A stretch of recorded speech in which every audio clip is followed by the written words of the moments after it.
I've come to realize maswali yanaletwa kwa sababu ya kuto accept God is here. Continue giving thanks and glory to God.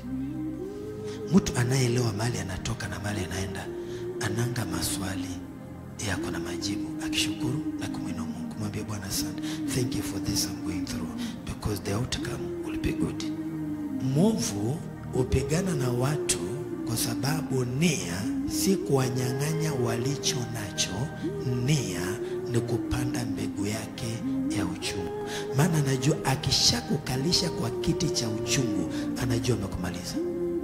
Amejua hata uombe, hata ufanye nini, mababu watainuka na Mungu atakukimbia. He knows. Ndio hoja Hezekia ambiwa anafanya kazi na mababu. Kwa nini? Bitterness. Jitengeni na machozi yanayoinua waliokufa. Hata kama una vita, mtu amekosea, avoid bitterness ya kibinadamu. Take the bitterness of the Holy Spirit. Amen. Kuna ukali wa roho, sio ukali wa mwili. Hapana. Hapana. Kuna ukali wa roho. Yeye anasimama sema, wewe, mimi sichezi wangu ni na Yesu. Na ndani ya moyo wako ni safi, lakini kuna hasira ya roho. Na hata ukitoka hapo usikie ukasirika, usikie kulia, you're happy.